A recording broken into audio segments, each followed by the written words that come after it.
Hello, ladies and gentlemen, boys and girls, and welcome into the only sports talk show that really matters right here on IUP-TV. It's The Big Hit. We've got another great show lined up for you. We're going to start in the NFL and recap the Pittsburgh Steelers' victory over the Baltimore Ravens in a highly anticipated AFC North showdown. Then we're going to recap the War of 1812.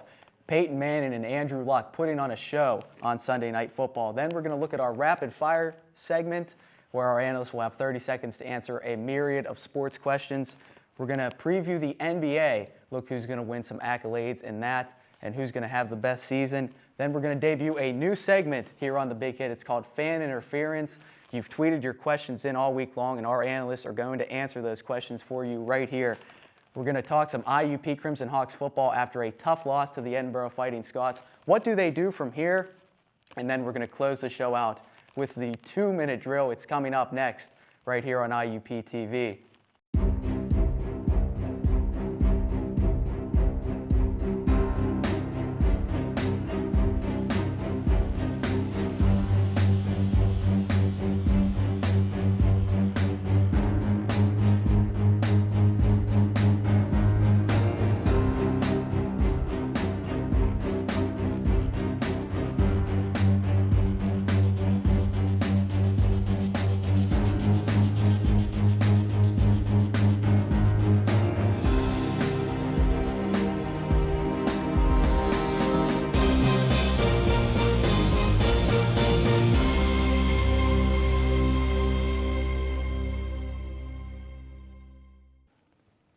Hi everybody, welcome to the show. It is The Big Hit. We're going to begin with our NFL segment. Joining us for that on the far left is Cody Benjamin, and in the middle it is Connor Joyce. And gentlemen, let's start with the big AFC North matchup that was really one of the biggest games this week, the Pittsburgh Steelers and the Baltimore Ravens. The Steelers were able to win on a last-second field goal, 19-16. They had a balanced attack on offense, and the defense played pretty well too. Are they finally starting to turn the corner? I think they're on the way to that. I think it's a little too early to say they've turned the corner for good, but I think the last drive that they had in that game on that field goal was kind of exemplified that they are turning it around. It was a methodical drive. They've been able to get back to running the ball and stopping the run, which is what the Steelers are. They're built to do that. I think they're a team, you can't count them out. They're a tough team, but I think the real test to see if they really are turning the corner will be against the Raiders this week. Raiders have won, I believe, 3 of the last 4 games against the Steelers, and then the Patriots the week after. So I think they're on the way, but these next 2 weeks will be a big test for them. Steelers fans, you are in luck. You have a running back again. Le'Veon Bell is doing his job here in Pittsburgh. He's had 51 attempts, 184 yards, 2 touchdowns. He's averaging 3.6 yards per carry. I'm not saying 3.6 yards is amazing, but you're getting something now, because now Big Ben, the last 2 weeks, his quarterback rating is 113.8, 100, and 107.2, and that is a big improvement compared to the first 3 games without Le'Veon. Also, he's throwing the ball with 73%. He has 3 touchdowns and only 1 interception, 807 yards, and that's awesome if you're a Steelers fan. To finally get back to winning football 2 games in a row, you finally have a running back again, and it's exciting. Yeah. They're going to Oakland this week, though.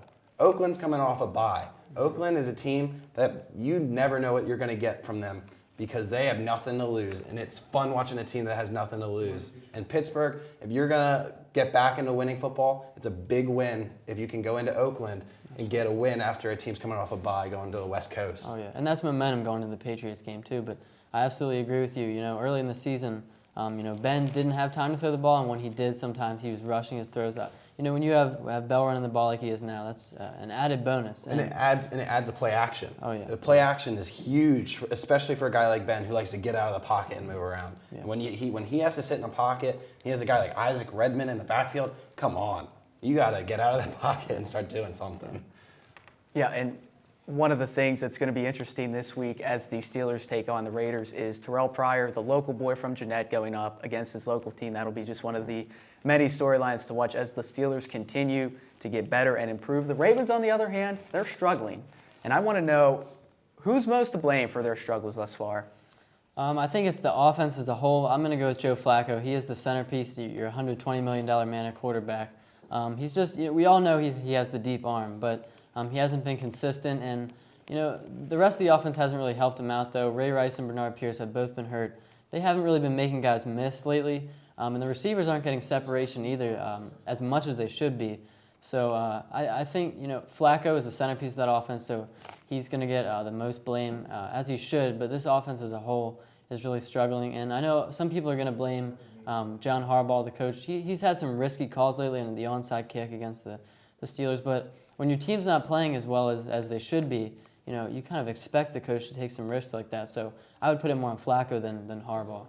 I agree. You have to put this on Flacco, but give him a little credit. Flacco lost a huge weapon in Anquan Bolden this offseason, who went to San Francisco, and that hurts when you lose a weapon like that. Granted, he still has Torrey Smith and Ray Rice, but when you lose your favorite target, other than Dennis Pitta was one last year, which is also another huge target that he lost. But when you're getting paid $120.6 million, you need to make something happen. When you are throwing 8 interceptions, 8 touchdowns, that's not going to cut it when you're getting paid more than any player in the entire NFL. And only throwing 59%, come on. Yeah. It's got to be better than that, especially in the National Football League. But let's talk about the Philadelphia Eagles. They lost a tough game to the Dallas Cowboys. 17-3 was the final score. The Eagles have lost 9 straight games at home, and Nick Foles left the game with a concussion. What happened to the Eagles' high-powered offense? They only scored 3 points in this game. Well, I think for Chip Kelly this year, it's really been all about rhythm with the offense. Their up-tempo offense, once you get into rhythm, they fly down the field like it's nothing. But for whatever reason, Nick Foles was off target. It almost looked like he was uncomfortable in the pocket, which is complete opposite of how he looked against Tampa Bay. And obviously with him leaving, there's some more questions at the quarterback position. Donnie Jones, their punter, had 9 punts in that game. It seemed like he was the offensive standout for them because he was the one that was capping off all their drives. So for whatever reason, Foles did not look comfortable. A lot of his throws, some people said that his receivers weren't helping him, but a lot of his throws were off target, even short-range throws, which is what he's supposed to be good at. So I think they just need to get into a rhythm. McCoy also had a very quiet game, and usually he's the centerpiece for that offense and getting it going. So with Michael Vick hopefully back this week, they'll be able to get back into that rhythm. Ladies and gentlemen, can we stop this talk of Nick Foles being the future quarterback of the Philadelphia Eagles? He is not what the Eagles need, and it is ridiculous to listen to people tell me and just talk about Nick Foles being the future quarterback. The guy beat the New York Giants, who at the time were 0-4, and the Tampa Bay Buccaneers, who were 0-5. Can we stop? It's getting ridiculous to hear that Nick Foles is a future quarterback. Mike Vick right now is a quarterback for this team because he can move out of the pocket, unlike Nick Foles. Granted, Nick Foles is he's not throwing an interception, which is great, but he is throwing behind receivers. He's overthrowing receivers.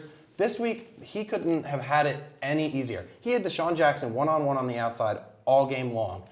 All the Cowboys did was play man-to-man on the outside and stack the box with 7 guys, which is why LaShawn McCoy wasn't able to produce, because the Dallas Cowboys decided, you know what?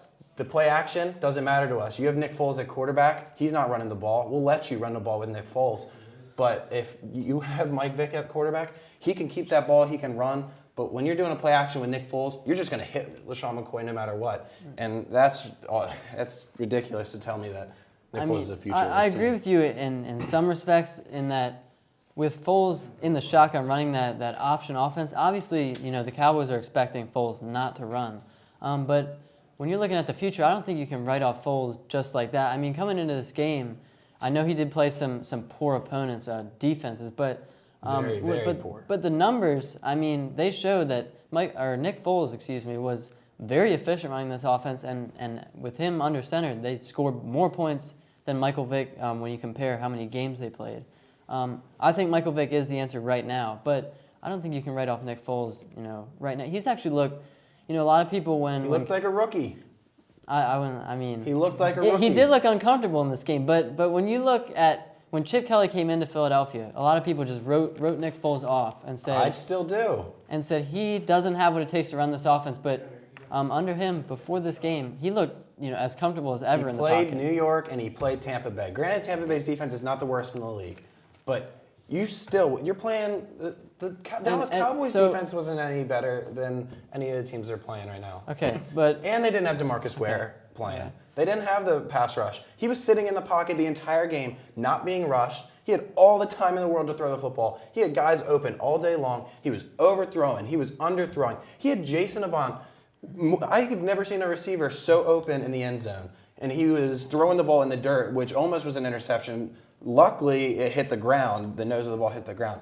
But when you have guys this wide open all day long, not being rushed, how do you say that he is the future of the Philadelphia Eagles? So would you also write off Matt Barkley's Absolutely. chances as a future quarterback after one game? I'm not saying in the NFL or as a Philadelphia Eagles. As a Philadelphia Eagle. Absolutely. Okay. So, I mean, I thought he looked pretty confident with his throws, but I think we could both agree. Three interceptions? How's that confident? Going back to Foles for a second. Because he wasn't scared to throw the football. He was standing in the pocket throwing the football. Okay, you can not be scared to throw the football, but if you're throwing the ball to the other team, you should be sitting on the bench like he is right now. If I'm not mistaken, I think Peyton Manning also had 3 picks in one of his first starts. But. Okay. Connor, I think you've hopped off the Nick Foles train, I would say so. So I'll just pose this question to you, Cody. Who do you start under center this week? The measly Giants are coming to town. There's no question, Michael Vick. I think Nick Foles threw away his chance at the starting job, but I wouldn't say definitely not write him off as a long-term starter. Yeah. I mean, this is his first year under Chip Kelly, a completely new system. Vick is the clear-cut starter right now, but Foles he's not done for his career. Well, you got to see who's healthy as well. And unfortunately for the Philadelphia Eagles, you got Mike Vick, who's being said that he should be good to go this week, but he's got the hamstring. Nick Foles now with a concussion. If the Eagles have to rely on Matt Barkley, Philadelphia Eagles fans, buckle up. It's going to be a long season. Yeah, and Mike Vick did take the first-team reps, so for most Eagles fans, I would think he would be the guy you would want to go with under center. But let's look at Sunday Night Football. It was a great matchup. The Indianapolis Colts knocked the Denver Broncos off from the ranks of the unbeaten by a final score of 33 rather. Peyton Manning coming back to his old stomping grounds at Lucas Oil Stadium. And Andrew Luck really outplayed him on a national stage. Would you consider Andrew Luck to be the best quarterback out of that 2012 draft class that had a ton of good quarterbacks? Yeah, I mean, as of right now, yes, I would. I think Andrew Luck, he's got exceptional throwing ability, but I think a lot of people overlook his ability to run the ball as well. Through 1.5 seasons in the league, he has 8 rushing touchdowns, and I mean, that's more than a lot of quarterbacks in this league. Obviously, he can compete against, the Broncos don't have a very good defense, but whenever you play Peyton Manning, that's a challenge. And I think Andrew Luck has what it takes to stand up. And until RG3 can kind of right the ship, I think Andrew Luck is the clear-cut #1 quarterback of that class right now. This is something that will be debated for years and years to come. Russell Wilson and Andrew Luck will be the 2 big ones. I think RG3 has kind of written himself as, to me, a price tag. He's always going to be the guy that gets the bigger promotion. He's going to be a guy that just is a media frantic. Like, people are just going to love him in the media. But as a quarterback, you're going to look at guys like Andrew Luck and Russell Wilson because of their ability to move out of the pocket, see the field, and move the ball. The way they can just play football as a quarterback is very, very impressive for 2 rookies. Andrew Luck has an 80.4 quarterback rating over the last 2 years, whereas Russell Wilson actually has a 99.1 quarterback rating, which is pretty impressive for both of them. But, however, Andrew Luck is throwing the ball about 300 more times, has thrown the ball 300 more times, and that's why I think Andrew Luck is definitely the better quarterback just because of his presence in the pocket. It's like having Peyton Manning or a Tom Brady still in the pocket. Yeah, and I agree with you. I think RG3, just because of his skill set, is going to get the media attention. And nothing against Russell Wilson, but you have to give Andrew Luck credit because with that Colts team, he took over a Colts team that, very poor at other positions, whereas the Seahawks, that's a playoff contender right there that he's already playing for. So well, their offense isn't that. I mean, receiver, they really don't have a receiver that you would want as a #1. But getting Sidney Rice back soon is going to be huge for the Seattle offense. And the most impressive thing to me is that these 3 quarterbacks have a total of 20 game-winning drives and 16 fourth-quarter comebacks, which is pretty amazing. Yeah, a very rare class, a lot of talent. One of the main things, though, for the Indianapolis Colts, they did lose Reggie Wayne to a season-ending ACL injury. That will probably affect Andrew Luck a little bit, but he really showed that he is the real deal. That's going to do it for our NFL segment. For Cody Benjamin and Connor Joyce, the biggest Nick Foles fan out there, we're going to send it to the rapid fire segment next. Stay tuned right here on IUP-TV. Today I'm going to talk about Patty.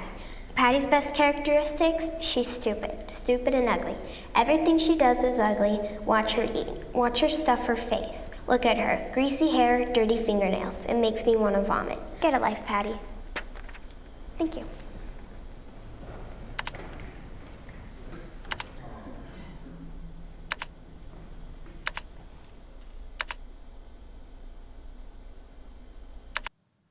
Hello and welcome back to The Big Hit. We call this segment here Rapid Fire. I'm Sean P. McCarthy, and I'm here with Mark McKenna and Sam Owalk. And how this is going to work, I'm going to ask them a question. They'll have 30 seconds each to answer the question. At the end of the 30 seconds, to hear this sound, and that means time is up.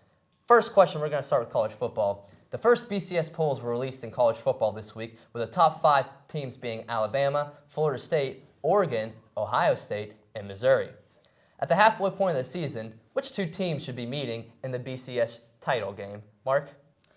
Well, in my mind, Sean, I have Alabama versus Oregon. This is that classic battle versus the best defense in the league in Alabama and the best offense in the league in Oregon right now. They're led by Heisman candidate Marcus Mariota.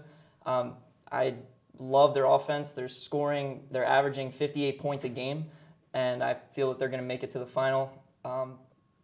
Alabama currently has the best defense in the league, and they're hard to pick against, and that's my final. With mine, I like Alabama and Ohio State in this national championship game.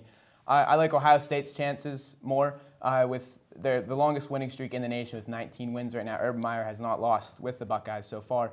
But Alabama, as Mark pointed out, does have one of the best defenses in the country for 2 years running now. So it's pretty tough to pick against them. But I like Braxton Miller and his ability to make plays and Urban Meyer's coaching style. I think they could come out on top with this, but it would be very tough to get past the Alabama's. Got barely in there. Now, there were some amazing performances put on this week in college football. At the halfway point, who do you see as the Heisman frontrunners? My front runner is Marcus Mariota, and I also have Jameson Winston out of Florida State. Marcus Mariota is a sophomore. He threw for 19 touchdowns this year, ran for another 10. He has no interceptions, showing a lot of maturity as a sophomore. This guy is electric, multi-talented, and a leader for the Ducks. And ultimately, I think he'll lead them to the BCS national title game and win the Heisman. For mine, I like Johnny Manziel. You have to pick Johnny football with this. He's been one of the best college players in the nation for 2 years now. He's 18 total passing touchdowns and 6 rushing touchdowns, which is 24 total touchdowns in all. He has over 2,000 passing yards so far, and he averages about 400 passing yards a game. Even though he left Auburn's game late in the fourth quarter, he ended up coming back and led them to a touchdown drive. And I think the guy's a competitor. He's one of the best competitors out there right now in college football, and I think he's the front runner for this. Oh, sorry, going to have to cut you off there. Game 1 of the World Series between the Cardinals and Red Sox is set to start Wednesday. Who will be crowned the champion, and also who will be crowned MVP? Well, I think this is a really tight matchup. I really like the World Series this year. I'm going to have to go with the Boston Red Sox in a late series, about 6 to 7 games. I think that they have a deeper lineup offensively, and on the defensive end, they're a little bit more efficient with better defense in the outfield and infield. And for my MVP, I'm going to pick David Big Papi Ortiz. I think that this series could come down to that big home run that they need late, and Big Papi's there to deliver it every time. So, my World Series winner is the St. Louis Cardinals. I like them in this series. 7 games, though, because it is tough to beat Boston. They just string hits well together. Once they get a hit, it's contagious with them. They keep going and rattling them off. And my MVP for this would be Carlos Beltran. He's Mr. October for a reason. He has 10 hits total, 286 batting average, 2 home runs, and 12 RBIs so far in the playoffs. I think the St. Louis Cardinals can come out on top with this. They have great pitching going down the stretch. So I think in 7 games they can beat the Boston Red Sox.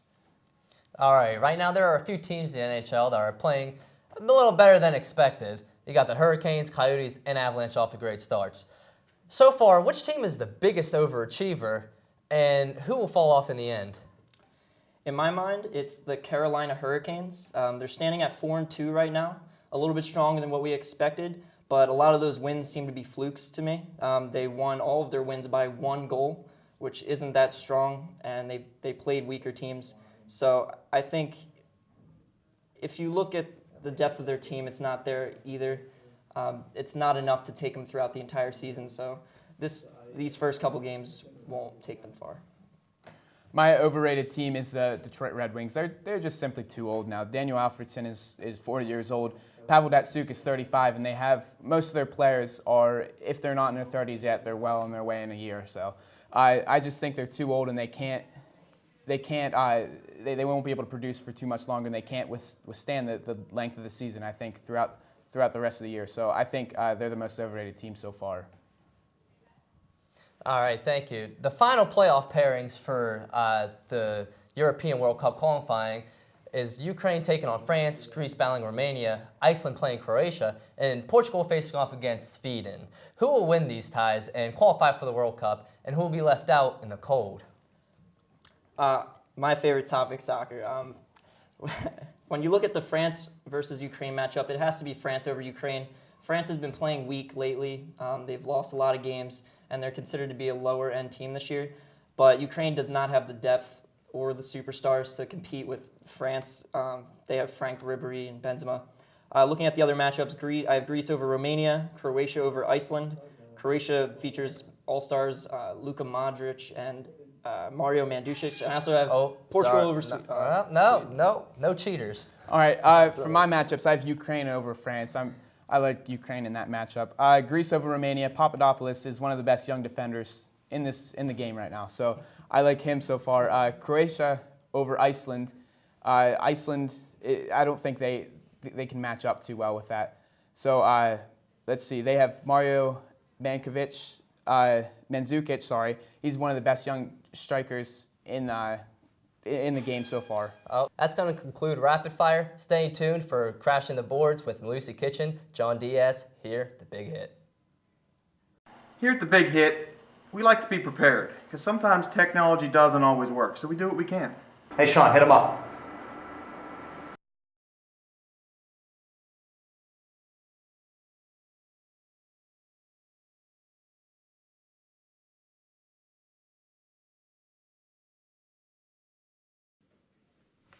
This just in, Tim Tebow just got inducted to the Hall of Fame.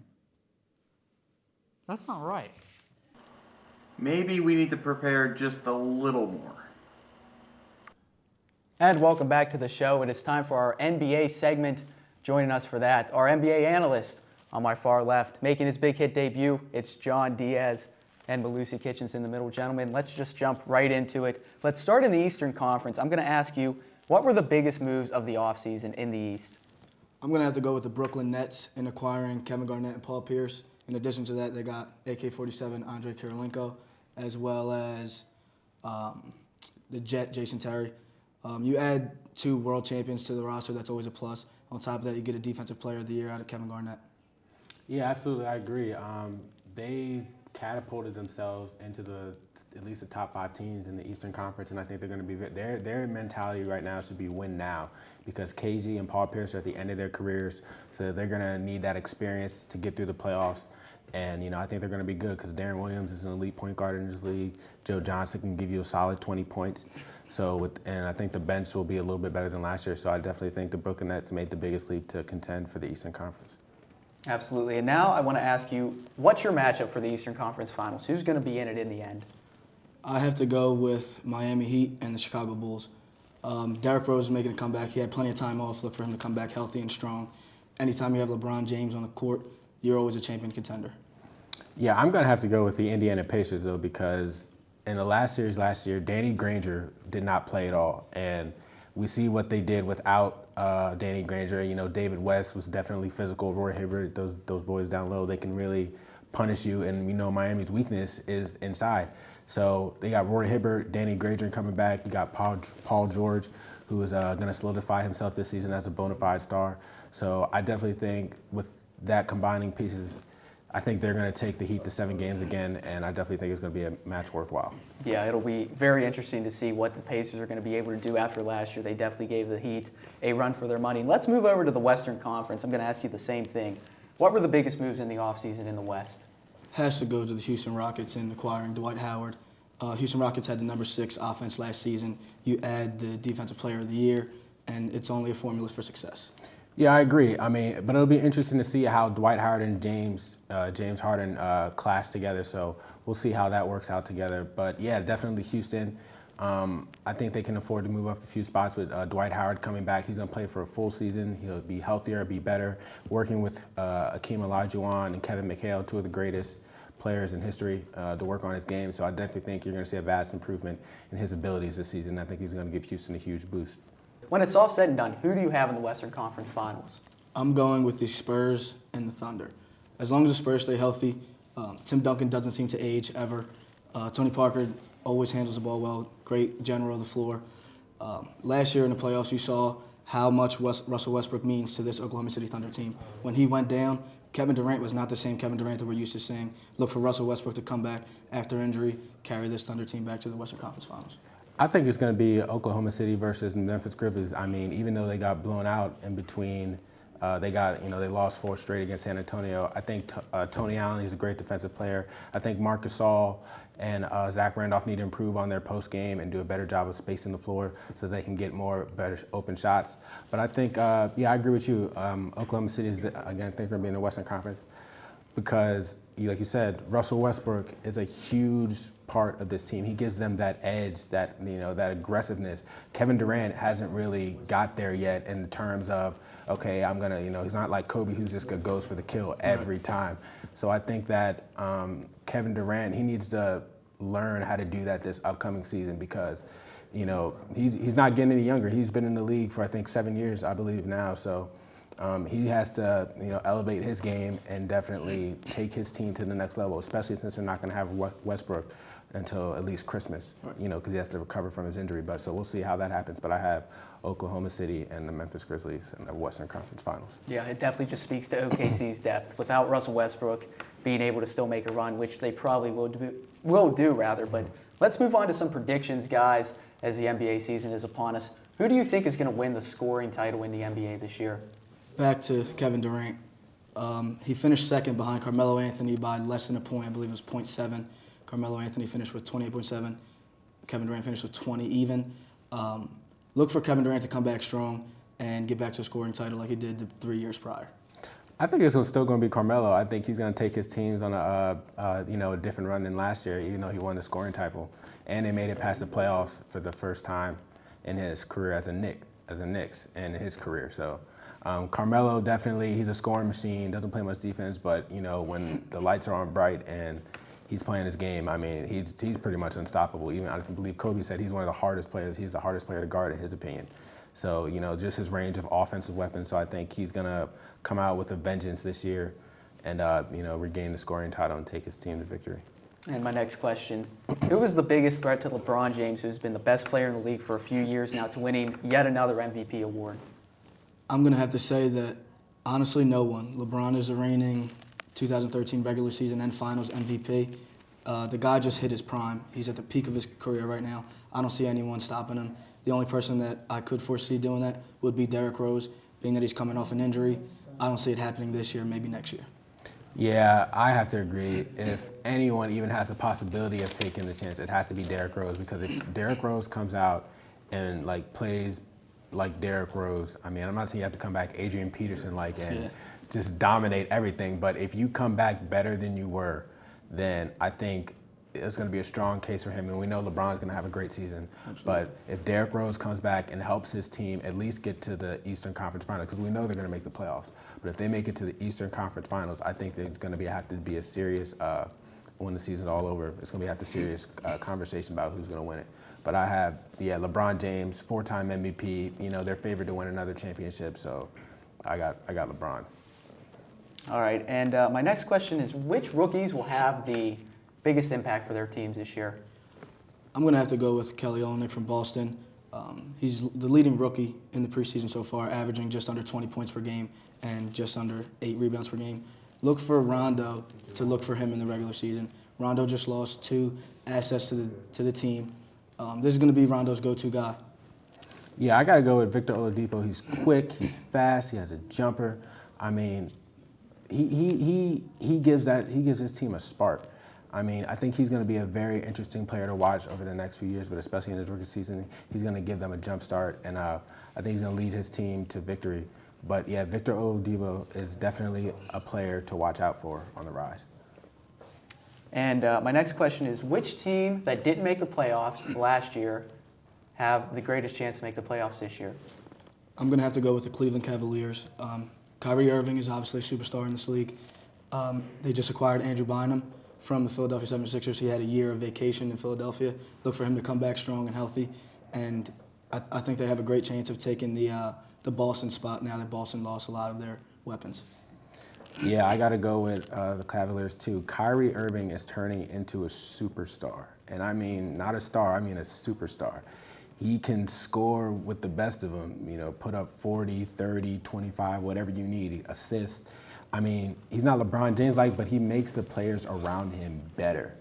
So I think that is definitely a trait to have. And I don't know about, only thing I don't know about the Cleveland is Andrew Bynum because of his degenerative knees. So I get that's a season time when we see him play like that, see that. But yeah, definitely the Cleveland Cavaliers to definitely make the playoffs.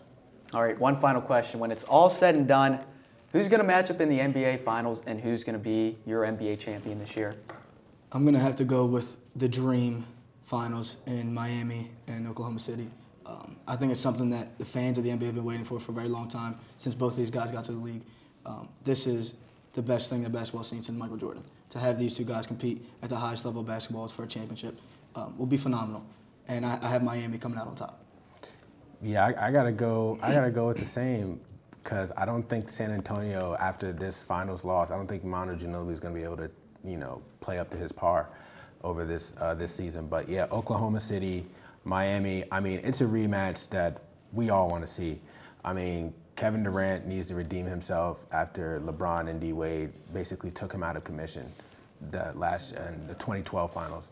So I want to see Miami and OKC. I wanted to see all these players go at it. So yeah, I got Miami winning the championship, but it should be a great matchup. Hopefully, if they make it. Definitely tough to pick against Miami with all the talent they have assembled down there in South Beach. And we've got our NBA analyst always crashing the boards. It's John Diaz making his Big Hit debut, and Malusi Kitchen. Coming up next, we debut a new segment here on the Big Hit. It's called Fan Interference. Stay tuned. We're Steelers fans. I'm a Steelers fan. And we're Steelers fans. We're good sports. I'm a good sport. I'm a good sport. We always have designated driver. Steelers fans. Steelers fans don't let fans drive drunk. Responsibility Responsibility has its rewards. Responsibility has its rewards. Go! Go! Go Steelers! Go Steelers! Go Steelers! Go Steelers! Welcome back to the Big Hit. I am Eric Kormos alongside Freddie Mitchell, and we present to you now our newest segment called Fan Interference, where you, the fans, get to interact with us on social media through Facebook and Twitter. And Freddie and I tonight and other guest analysts in the future will answer your questions. So Freddie, let's get started. It's going to go down to Houston, and Zeeb55 wants to know about Ben Tate. Will he take the starting running back spot in Houston? Absolutely. I see him taking over for Arian Foster. I think he's going to do a good job. He's done it before. He'll, be able to pull up Houston a little bit right now. Maybe he'll have good impact and be able to get them a win or two on the board this season. All right. So here we go. We got another one here from T-Quig20. He says, who fits better in the Eagles system coming up, Manziel or Mariota? Well, I'm going to go with Mariota because you look at Chip Kelly. He's the coach in Philadelphia. He recruited Mariota to this offense at Oregon that he's running now with perfection. Absolutely. So you think it would only make sense that Chip Kelly is going to prefer Mariota over Manziel. Manziel runs a similar kind of spread offense, but Mariota is the way to go for Chip Kelly. All right, so Freddie, Tim Tebow, is he coming back? What's up? Honestly, I don't think Tim Tebow has any career future in the NFL anytime soon. Maybe sometime down the road, if some type of crazy slot opens up. I think his best right now is honestly the Canada Football League. But here's another question here. Any teams that you might have that, might want to look out for Tim Tebow? People love Tebow. It's amazing, the Tim Tebow fascination. Absolutely. It never stops, you know. Tim Tebow, I don't know. There's an indoor arena league in Johnstown that maybe could use his services. But in terms of the NFL, I think that ship has sailed, and Absolutely, I don't see him being on an NFL roster anytime soon. Yeah. Right. With all the injuries that happened last week, what do we think here? What injury do you think hurts the what's team the most? I'm going to go with Reggie Wayne. When you look at Indianapolis' offense, Andrew Luck has been playing really, really well. And Reggie Wayne was kind of that linchpin that kept it all together there. And he goes down to a torn ACL, a non-contact injury. That really can take momentum out of a team, especially Indianapolis coming off a big win. It's going to have to move forward, but Darius Hayward-Bay is going to have to step up and lead that Indianapolis offense. Freddie, from Mitchell Eberly at Emmy Eberly 10, he wants to know, out of all the major injuries yesterday with Sam Bradford, Brian Cushing, Reggie Wayne, which one's going to have the biggest impact? I think Sam Bradford is going to have the biggest impact on his team. Another ACL injury. Sam Bradford was doing great for that offense. He was really, moving things along. He was being a great quarterback. He was obviously a future franchise quarterback for the St. Louis Rams. Still is going to be. Long road of recovery. I think he's going to have the biggest impact. They're going to have to sign someone this week because they don't have anyone reputable as their backup. They did. They signed Brady Quinn. So they just signed Brady Quinn. Right? St. Louis fans. Good luck with that one. Next year, hopefully Sam Bradford is back and ready. Hopefully he comes back just like the way AP came back and has an all-star year when he comes back off this injury. Yeah. Let's talk about Penn State football real quick. Joe Joyce at Think Joe Think, he wants to know about Penn State. Their football recovery, it's gone pretty well. How they've been able to do this, considering they've had a bowl ban and scholarship losses. I think they say to these kids that are coming in now, they say, listen, this is a new Penn State. We're not about that anymore. Joe Paterno isn't here, it's sad to say, but, we got rid of all that coaching staff. We're not about, that bad light that we once were. If you come to school here now, you're gonna play in a bowl game. We're gonna get you to the next level. We're gonna get you to the NFL. Penn State is mostly about coaching. They don't really care about the kids that are coming there to just be there for 2 years or 3 years to be a junior and leave. They want you to be all there for all 4 years, coach you and build you into an NFL prospect. Yeah, you look at the tradition there too. Absolutely. The Penn State football tradition, it sells itself. Beaver Stadium. One of the greatest venues to play in, I think, if you're a college athlete. And a lot of those kids are going to buy into the resurgence of Penn State football. Absolutely. James Fawcett, who is the front runner for the Heisman? Is it Mariota, Taj Boyd, Winston out of Florida State, Johnny Football, or Teddy Bridgewater? This is a tough decision right now. I think we still have a lot to see in the season. Johnny Football, I think he's in the running. I don't really see him as number one right now. Mariota's looking nice out of Oregon. I think I might go with him. I don't see Winston doing anything crazy throughout the entire season. I think a Heisman is built throughout the entire season. That's what the award goes on. I can't make a definite pick right now. I'm going to keep my pick a little behind the curtain, not reveal anything yet. I'm going to wait till the end of the season a little more, see a little more action, and then James wants to know. He wants an answer. He doesn't want to wait for an answer. He sent you a tweet now. He wants to know. All right, go Mariota out of Oregon. All right. Here's another one. We just, Devontae K here wants to know when the Giants can get their next win. Luckily, the Giants got their win on Monday, but yeah, Devontae. Reflect on that for a second. Congratulations on that one. You beat the Minnesota Vikings at home. We started Josh Freeman at quarterback. It was possibly the worst game of this entire season. And ESPN has just got to be feeling miserable having to broadcast these games. But the Giants now, they're 1-6, I believe. So they're off the schneid. Long season, you still have 9 games left, but hey, it is what it is. You're in New York, big pressure, you got to perform. Let's see what happens throughout the rest of the season. Some people from the Giants are saying they're going to go undefeated now and make that magical run to the playoffs. Yeah, 10-0, huh? I doubt that. I doubt that too. I don't see that happening anytime soon in New York. Don't get too excited. No. All right. All right, one more here from Jeremy Siegel. Do you think Wayne, as in Reggie Wayne, will retire after this season with the injury, or do you think he's going to try to make a comeback? You got to think he's going to try to come back.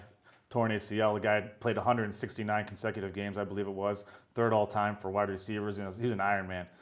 To see him go down like that, torn ACL, he's got to try to come back. But the thing is, for next year, there's no guaranteed money in his contract. Indianapolis can cut him and wipe their hands of him and be done. So I would say he's going to come back.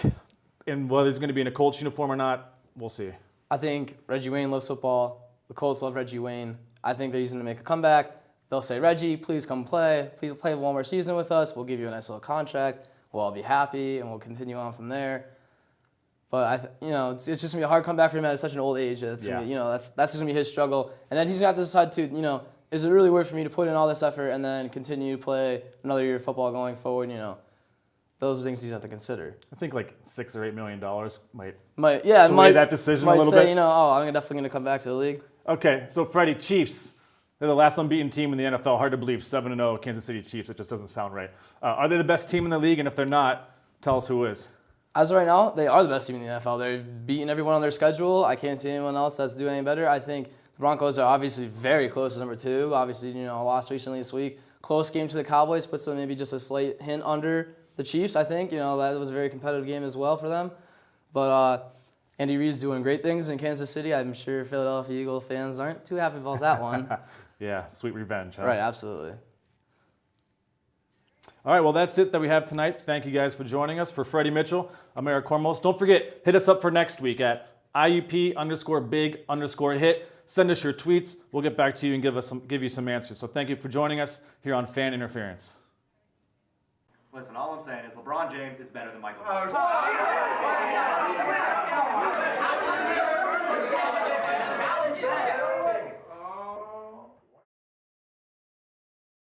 Why did everybody get so quiet?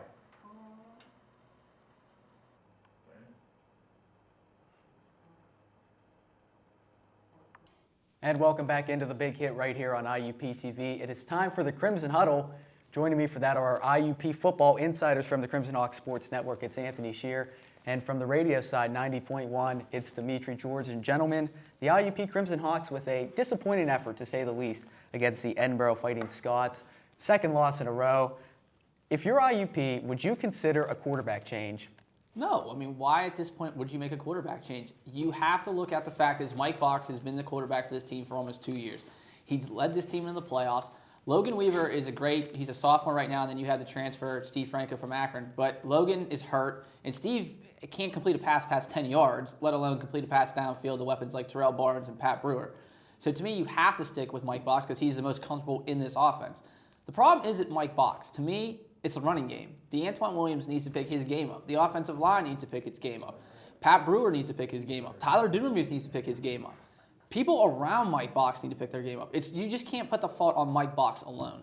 Have you seen Mike Box play? Yes, I saw. I was there on Saturday. I saw how he played. I was there. I'm not talking about this. I'm sorry for my voice anyways. But I'm not saying about last week. I'm talking about the week before that. Even some of their wins against Seton Hill. 3 interceptions against Seton Hill, who had just lost to East Stroudsburg 70-7. There's no. How do you not say there needs to be a quarterback change? This offense is stagnant. It's pathetic. And it's holding this team back. Why does it always fall on Mike Box? It's the quarterback. It doesn't matter. It doesn't matter what he does. He can go undefeated. If he has horrible numbers, there's always going to be a screen for a quarterback change. You can't tell me that the offensive line and DeAntoine Williams didn't miss blocks and didn't miss reads on that offensive line to get through and get running gains, because they did. DeAntoine Williams, that was the worst game of his career. I mean, he was awful on Saturday. Give some credit to Edinburgh. Give some credit to Edinburgh. I am giving credit to Edinburgh, but the fact is, you are a top team in this country. You tell me you can't get off the ball and knock somebody on their butt and get 5 yards? They got pushed back every play on the offensive line. That was my point last week when we talked about their game against Slippery Rock. When you said that Coach Signetti said we played our D game and Slippery Rock played their A game. You just said that they're a top team in the country. They are expected to give their A game every week because they know the teams playing against them are going to give them their A game. But I'm saying that they didn't. In the last 2 weeks, they haven't gave their A game. And the fact is, they're going to get everybody's A game, and they're not matching it. But I'm telling you right now, the default all Mike Box is the wrong situation to do it, because he's not the problem. What's the problem? The fact is the only person they have that can do anything offensively is Terrell Barnes. How do you know that? Because he only looks at Terrell Barnes. Yes, he only does look at Terrell Barnes. But the fact is, Pat Brewer, you look at Saturday, Pat Brewer cut off a slant, and he didn't go the whole way. If he had went the whole way, Box had to pass to him. So now we're going to talk about questioning route, what routes the receivers are running. But he cut the route off. That's what I'm saying is like Pat Brewer was a weapon for this team last year, and he's just not doing it right now offensively for them. And to me, DeAntoine, I don't know what he's doing with the running backs, but he missed 2-3 times. He missed holes during that game. You can't tell me it all falls on Mike Box. I mean, you look at that pass, the interception at the end of the game. The fact is that Mike Box, it was a wrong route by Terrell Barnes. He cut it off, and he didn't go over the middle. He cut off and took it out. Do you know why that DeAntoine in the running game is struggling? Because there's 9 and 10 people in the box because they don't respect the passing game of IUP because Mike Box is suspect. He's not. He doesn't put any fear in defenses. He's just not good at all. I'm sorry. I don't know what you want me to tell you. Especially after he got benched. Who would you put in there then? Tell me what other options would hurt Logan Weaver and a guy in Stephen Franco who looks better on paper because he went to Akron, but he really isn't. Who would you put in there?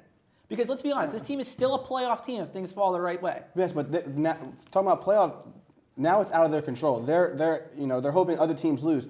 When you can control your own destiny and you have every control of what happens in your games, then you have a better chance. The fact that they have to win and not only have other teams lose, I don't like their chances, and especially with Mike Box, because right now, and when he got benched, his demeanor, his body language was something that I would not expect of a leader or a quarterback of a team. If you got benched, because I don't understand if he thinks that he's playing well, and he doesn't know why he got benched. He doesn't think he's playing well. But when Logan Weaver came in, there was no sign of him trying to help him out, give him some instruction on the sideline. And I also question the judgment of putting Box back in, because what does that tell you? But what did Logan Weaver show you in his 2 drives? He got 2 drives. He led to a field goal, and then he threw one up, and it was a lollipop to Gafford. Mike Box does it too. Mike Box does the same thing. Mike Box knows the offense the best, and if you're still... Did you see his pick when he threw it to Terrell Barnes? It was underthrown, severely underthrown, and it led to an interception. And Mike Box, there's no rhythm. It's on the snap of the ball, it's Terrell Barnes. If it's not Terrell Barnes, it's a busted play, and you might as well just chalk it up as a loss for IUP. That's just how Mike Box is. He's not a good quarterback, and IUP is not going to go anywhere with him under center. I think they can still do the things that they want to accomplish with Mike Box. I agree. Mike Box has not played his best, but if he can, and let's be honest, that offensive line didn't give him a lot of time in the pocket. I mean, the sack fumble, what, he got 2 seconds to throw the football? And I agree with you. He looks at Terrell Barnes way too much. But the fact is, Pat Brewer and some of these other weapons, McVay, Carswell, they need to step up. Carswell got benched because he fumbles the football way too much. You know what I mean? What do you want him to do? And Finkley's just not fast enough for this team like DeAntoine is. Finkley is banged up a little bit, and we know that. Yeah. And Izzy Green didn't get a lot of carries on Saturday against Edinburgh. But like I said, with a struggling running game, that's because teams are putting 9 and 10 people in the box because... they put 9 and 10 people in the box last year, and they still were able to have one of the best running games in the country. Yes. So you're telling me... Yes, but maybe DeAntoine Williams isn't a featured running back. He was spelling Harvey Tuck. I know Harvey Tuck was hurt, but again, having that safety blanket in Harvey Tuck, and I know he wasn't healthy, like I said, but again, be able to split carries, and in the beginning of the season, that's what Kurt Signetti did. They split carries with all 3 running backs this year, and they kept them all fresh. Games against Cheney and Southern Connecticut State, they split the carries. But since Cal, I believe, it's been featuring DeAntoine solely. And maybe he can't carry the load. I think he's not reading the holes the correct way. That's my problem with DeAntoine. I don't think he's hitting the hole at the pace he wants to hit the hole at, and he is not getting through. Sometimes he does, like that 17-yard touchdown run. He hit the hole, he saw it, and he went. He's stuttering a little bit too much for me in the backfield. He's nitpicking his holes, and you can't do that. That's not the running game. You got to hit the hole and you got to go. Well, agree to disagree. I think one of the reasons why we're having this discussion about the quarterback change is the running game, like you mentioned. Last year, they were able to run the football when teams put 9 and 10 guys in the box. This year, it's not working, and so they have to rely on the pass, and you see this team obviously isn't built to throw the football. They are a running team. But I want to ask you, 2 losses in a row. This doesn't happen at IUP very much. Who are you going to blame more, the offense or the defense? Defense. It begins and ends with the defense. This team was always built on being a top team in the country defensively. And I understand they have injuries. Berdal's been out for quite a bit. I think you have to look at the fact is this defense isn't what IUP's defense usually is. They don't have Johnny Franco anymore. They don't have some of these defensive backs. They're getting beat solely on deep passes. I mean, look at all those touchdowns that Edinburgh scored, all off the deep pass, 75 yards, set up by another 45-yard pass. This team is getting beat defensively. Dorian Lane missed an assignment, and that's what happened to the 75-yard pass. Lane played 5 yards in. He was supposed to play 10 yards back and be another almost corner/safety. He didn't do it. He missed his assignment. And I think Berdal being gone has kind of hurt this team. And they're also beat up on the defensive backfield. Watkins, he's hurt. I think Jarrell McFadden, great. Eric Williams, I'm a little concerned with him. Can he really be a cover safety, or is he just a guy who's going to hit you? You know what I mean? And Bakura, I love Bakura, and I think he plays a great safety too. But it's the defensive backs that's really hurting his team, and they're not having any consistency on the defensive line because of injuries as well. I hear what you're saying, but to me, it falls on the offense. And football is the ultimate team sport. And in order to be successful, and no matter what level, every unit has to work well together. Offense, special teams, defense. Offensively, they're not generating any field position. They're not getting first downs. They're not controlling the clock. That's what IUP is built to do. They want to run the football, control the clock, keep their defense off the field, and they want to play their style of game. With Mike Box struggling, and the running game struggling as well. They're not putting their defense in, they're putting them in harm's way. They're not being able to, keep that, with Slippy Rock. Nigel Barksdale is a great quarterback. No one's going to take anything away from him, what he did against IUP's defense. But again, the offense didn't help them at all either. And even this week, I know they only lost by 6 points, but the game really wasn't that close, if you really ask me. I think Edinburgh really dominated on both sides of the football. But defensively, I was a little surprised that Edinburgh was able to shut down the running game.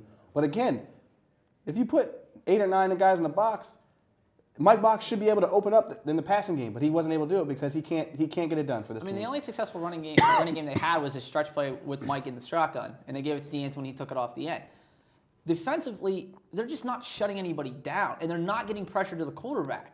You have Meisner and Muhammad who seem to almost give up halfway through plays, and the fact of the matter is they're not putting pressure on Gervin and any of these other quarterbacks to really force their hand. Gervin I think the guy was clean for most of the day and didn't get hit that much until late in the game when they started blitzing linebackers. They got to get pressure with their front four. Larry Gooden, Akeem Smith, Michael Laro, Greg Meisner. A lot of those other guys have to get better at getting to the quarterback. And if they can do that, that gives guys like Carl Fleming, Dorian Lane, less pressure up front, and they can focus on stopping the pass and really helping a weak secondary right now because that's where they're getting beat at.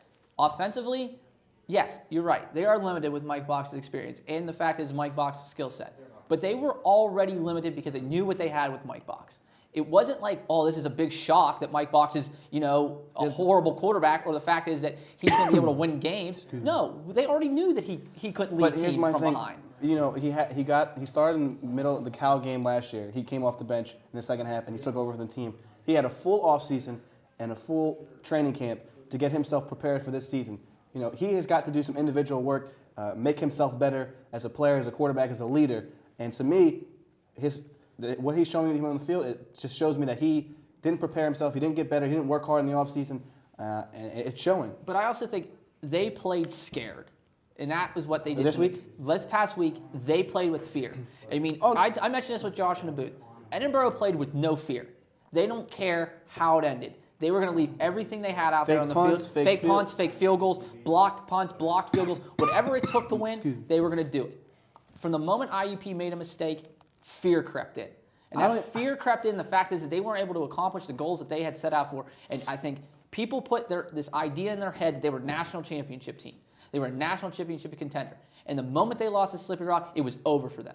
And that fear crept into their mind, and they knew that they weren't as good as everybody thought they were. And that fear stayed with them on Saturday, and that's why they lost. It wasn't they beat themselves. Edinburgh didn't beat them.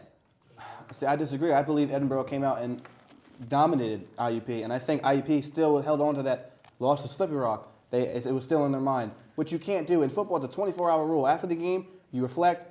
But the next day, it's over. It's it. It's a new week. You got to move on because if you can't keep looking back and you can't look forward in this game. You got to look in the present. But how many times have we seen other teams go into that situation after losing a tough game and then go and lose it next week because all their dreams and all their goals that they had set out for themselves are gone? Great teams can respond after a loss. That's what shows with great teams how you respond to adversity. They got pounded they got punched in the mouth by Slippy Rock. Yeah. To me, it showed that IUP is not a national championship team. In fact, I don't even believe they're a playoff team. The way they showed, how they responded.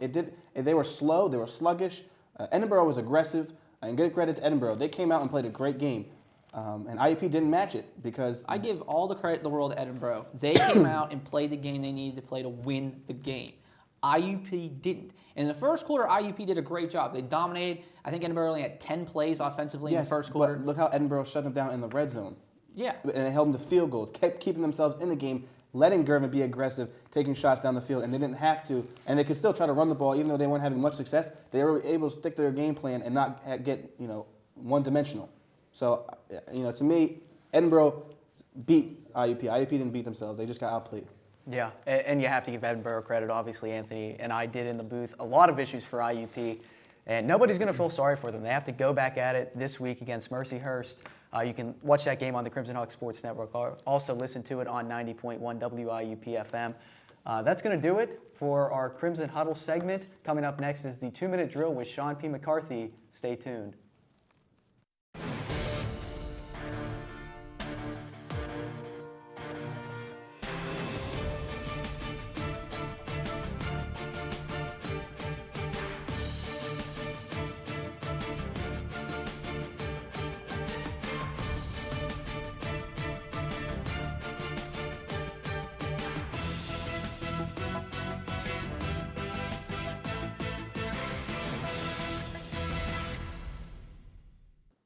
Hello, world, and welcome back to The Big Hit. This is a 2-minute drill, and I am Sean P. McCarthy.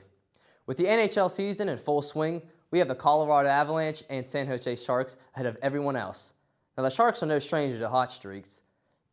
Beginning last season, they started off 7-0, and they have a similar start this season. They're capturing a league-leading 17 points in their first 9 games. But what does come as a surprise is the Colorado Avalanche, atop of their division with 16 points through their first 9 games.